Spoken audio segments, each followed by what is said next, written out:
नमस्कार मित्रांनो, आताच्या घडीची एक नवी माहिती आपल्यापर्यंत येत आहे आणि ती म्हणजे पंकजा मुंडे यांनी एक विधान केलेलं आहे. गेले काही दिवस मी वेगळा पर्याय शोधते. पंकजा मुंडेचा भगवान गडावरून सूचक इशारा आता त्यांनी असा दिलेला आहे.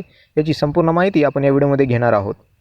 त्यासाठी विनंती आहे, चॅनलवर नवीन असाल तर चॅनलला लाईक करा, शेअर करा आणि सबस्क्राईब नक्की करा.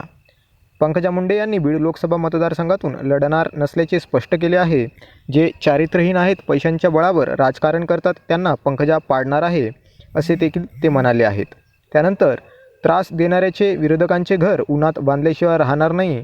भगवान बाबांना सुद्धा वेगळा गड निर्माण करावा लागला, तशीच परिस्थिती आपल्यापुढे निर्माण झाली असून वेगळा पर्याय मी गेले काही दिवस शोधत आहे, अशा शब्दात पंकजा मुंडे यांनी भारतीय जनता पक्षाच्या शीर्षस्थ नेत्यांना मंगळवारी गर्भित इशारा दिला.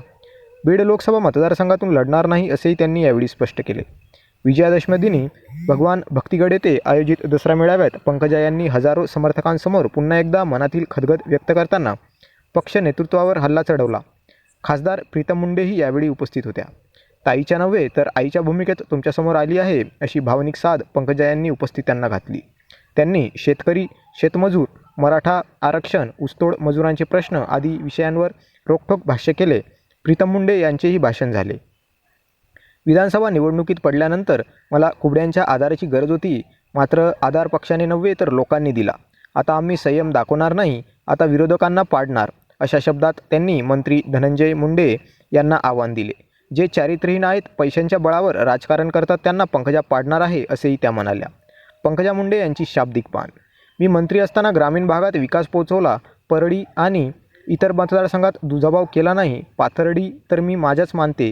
परळी इतकीच विकासामध्ये पाथर्डी केली आहे. देशात सारे आलबेल आहे म्हणून मेळाव्याला आला आहात का? शेतकरी सुखी आहेत का? तसेच शेतकऱ्यांना विमा मिळाला का? अनुदान मिळाले का? शेतमजुराच्या हाताला काम आहे का? महाराष्ट्रात खूप सारे गंभीर प्रश्न आहेत. मराठा आरक्षणाचा प्रश्न गंभीर होत असताना सरकारकडून खूप अपेक्षा आहेत. आता अपेक्षाभंग सहन करू शकत नाही. आपल्याच सरकारने गोपीनाथ मुंडे यांचे स्मारक बांधण्याची घोषणा करून 10 वर्ष झाली, तरी स्मारक पूर्ण झाले नाही. आता स्मारक उभारू नकाच. स्मारक उभारण्यापेक्षा शेतकऱ्यांना ऊसतोडीतून मुक्त करून शिक्षण आणि पोषण द्या. धर्माच्या काढलेल्या भिंती पाडा. तेच गोपीनाथ मुंडे यांचे खरे स्मारक ठरेल, असेही देखील त्या म्हणाल्या आहेत. बीडमधून लढा वगैरे चालणार नाही. अनेक जण मला माझ्या मतदारसंघातून लढा असे सांगत असतात. प्रीतमताईंच्या बीड लोकसभा मतदारसंघातून लढा असेही काही जण म्हणत आहेत. पण तसे काही चालणार नाही. एखाद्याच्या कष्टाने मी खाणार नाही, असे सांगून त्यांनी बीड लोकसभा मतदारसंघातून लढणार नसल्याचेही स्पष्ट केले आहे. तर अशी ही संपूर्ण माहिती होती मित्रांनो. या संदर्भात आता आणखी काही नवीन माहिती आल्यास ती आपल्यापर्यंत ह्या चॅनलद्वारे येणारच आहे. त्यासाठी विनंती आहे, चॅनलवर नवीन असाल तर चॅनलला लाईक करा, शेअर करा आणि सबस्क्राईब नक्की करा. धन्यवाद.